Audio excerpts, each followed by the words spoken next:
Pada 3 Januari 2026, pasukan khas Amerika Syarikat jalankan operasi tentera besar-besaran di ibu kota Venezuela iaitu Caracas. Presiden Venezuela iaitu Nicolas Maduro dan juga isterinya dibawa keluar dari kediaman mereka dalam serangan di awal pagi ni. Lepas tu diorang naik helikopter dan dari helikopter ni diorang dibawa ke kapal perang Amerika Syarikat dan kemudiannya terus berlayar ke New York. Donald Trump iaitu Presiden Amerika Syarikat sekarang cakap Maduro ni pemimpin narkoteroris yang ancam keselamatan. Tapi ni bukan serbuan yang tiba-tiba je tau.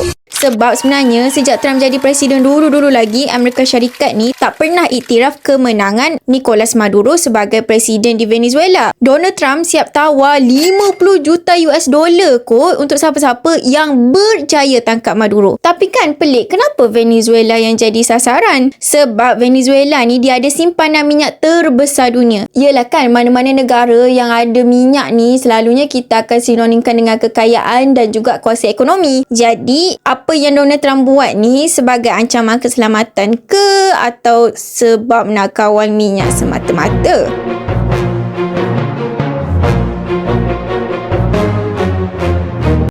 Pada pendapat korang, apakah kepentingan kedaulatan negara dengan kejadian yang telah berlaku ni?